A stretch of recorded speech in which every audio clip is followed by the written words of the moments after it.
serviteurs, nous n'avons fait que notre devoir. Acclamons la parole de Dieu.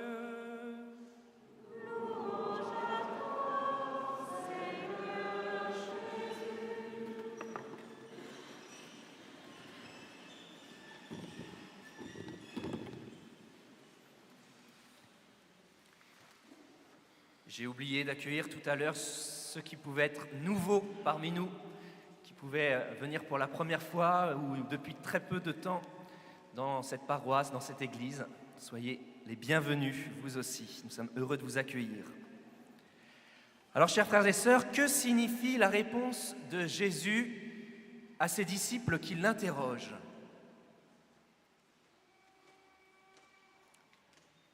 Si vous aviez de la foi, gros comme une graine de moutarde, vous auriez dit à l'arbre que voici, déracine-toi et va te planter dans la mer, et il vous aurait obéi. La foi, gros comme une graine de moutarde. C'est vraiment tout petit. Alors, qu'est-ce que Jésus veut nous dire ? Il me semble que Jésus veut nous enseigner que la foi, ce n'est pas d'abord une question de quantité. J'aurai une grande foi, j'aurai une petite foi, j'aurai une foi pas assez ceci, pas assez cela. Autant d'occasions de se culpabiliser, comme nous savons souvent bien le faire. Et Jésus déjoue peut-être l'impasse dans laquelle cette question, la question des disciples, les conduit. La question de la foi, ce n'est pas la quantité, mais c'est la question de l'exercer.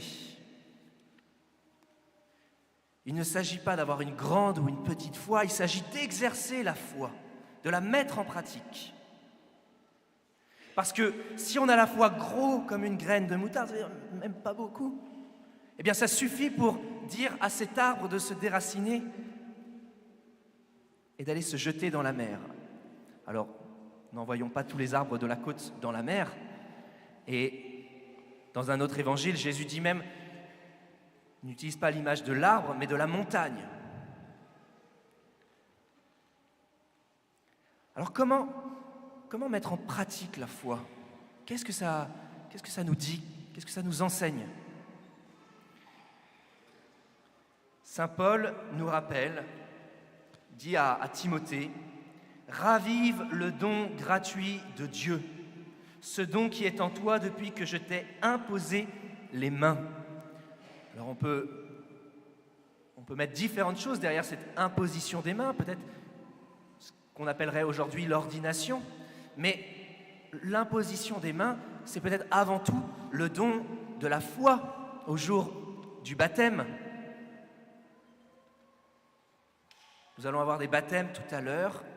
Eh bien, au jour du baptême, nous recevons l'Esprit Saint, l'Esprit de vie, et le célébrant le impose les mains. La foi, c'est un don gratuit de Dieu, un don pour lequel nous n'avons aucun mérite. C'est un don que nous accueillons. Et avec ce don de la foi, nous recevons l'Esprit Saint, non pas un esprit de peur, mais un esprit de force, d'amour, de pondération. Cet Esprit Saint que nous recevons au baptême et à la confirmation, eh bien, vient demeurer en nous pour nous faire vivre, agir comme Jésus. Nous faire vivre et agir comme Jésus. La foi, avec l'aide de l'Esprit Saint, c'est ce qui nous pousse à vivre et à agir selon l'amour de Dieu, avec force, avec pondération, dans tout ce qui fait notre vie ordinaire, dans nos décisions grandes, petites, dans nos rapports, dans nos relations les uns avec les autres. Donc, au sujet de la foi, il ne s'agit pas tant d'attendre pour avoir la foi.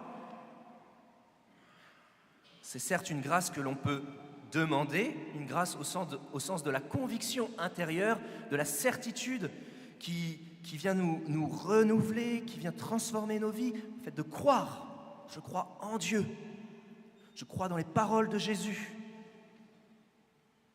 Mais il s'agit aussi,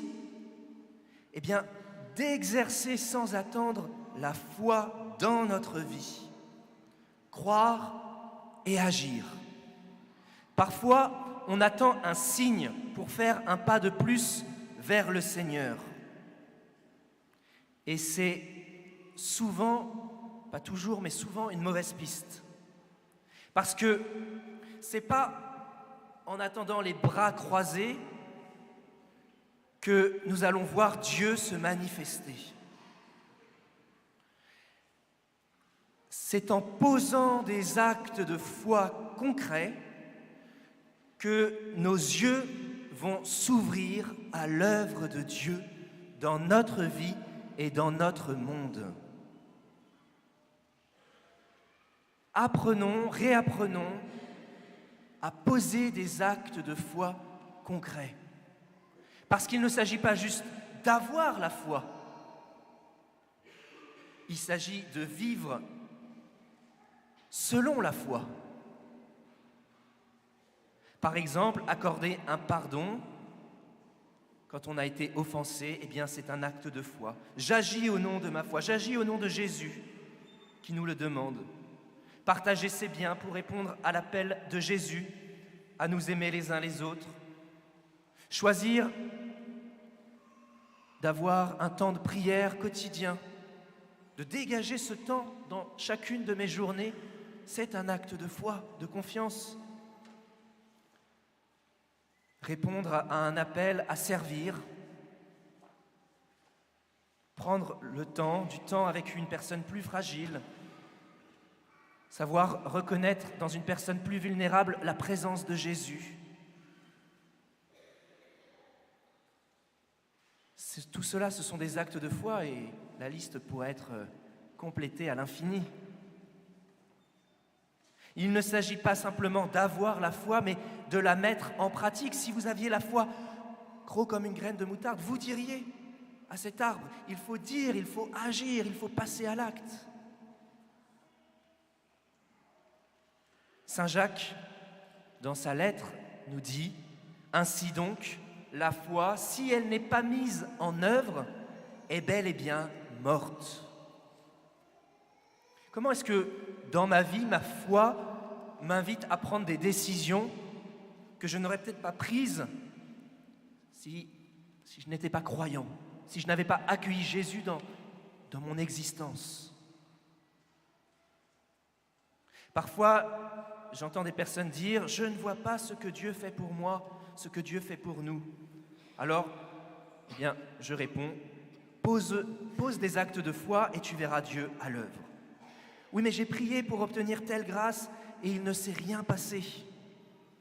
Exercer la foi, c'est demander avec confiance, mais c'est aussi accueillir avec confiance ce que Dieu fait, selon ce que je vois ou ce que je ne vois pas. Une petite histoire pour terminer. Un homme fait du stop. Il fait du stop et donc, c'est un croyant, il se tourne vers Dieu, il lui dit « Bien, Seigneur, j'ai confiance en toi, occupe-toi de moi. » Et là, une voiture s'arrête, l'emmène un peu plus loin. « Merci Seigneur. » Un peu plus loin, où il a été déposé, il recommence. « Seigneur, occupe-toi de moi, je te fais vraiment confiance. » Une deuxième voiture s'arrête et l'emmène encore un peu plus loin sur son trajet. « Merci Seigneur. » Troisième fois, naturellement, il recommence. « Seigneur, je vois que je peux vraiment avoir confiance en toi, occupe-toi de moi encore. » Mais ce coup-ci, personne ne s'arrête, aucune voiture ne s'arrête. Et l'attente est longue. Si bien qu'au bout d'un certain temps, cet homme recommence à prier et dit « Mais Seigneur, pourquoi est-ce que tu ne t'occupes plus de moi? Je te faisais pourtant confiance. » Et il entend cette réponse de Dieu. « 2 fois je me suis occupé de ton trajet. Maintenant, je m'occupe de ta patience. » Voilà, la foi c'est aussi cela. Quand je reçois, merci Seigneur. Et quand j'ai l'impression de ne pas recevoir comme je demandais, comme je le souhaitais, eh bien merci Seigneur. Parce que je sais que tu es bon pour moi. Je sais que tu t'occupes de moi. Alors dans l'exemple de l'autostop, c'est quelque chose de pas très grave. Parfois, il y a des choses beaucoup plus graves, beaucoup plus douloureuses dans nos vies. Mais nous sommes invités à essayer de poser cet acte de foi. Voilà, Seigneur, je ne comprends pas tout, je ne vois pas tout, mais j'ai confiance en toi. Donc l'exercice pratique, concret pour cette semaine, chers frères et sœurs, eh bien, c'est de nous entraîner et de nous encourager les uns les autres à poser des petits actes de foi. La foi a besoin d'être exercée pour grandir et se fortifier. Peut-être que, entre amis ou en famille, eh bien, nous pouvons nous partager, peut-être au cours du déjeuner, après la messe, comment est-ce que j'ai déjà posé des actes de foi et comment est-ce que cela a fortifié ma foi? Comment est-ce que j'ai pu voir Dieu à l'œuvre dans ma vie? Voilà. Eh bien, prions, demandons à l'Esprit Saint qu'il nous aide à vivre et à exercer la foi.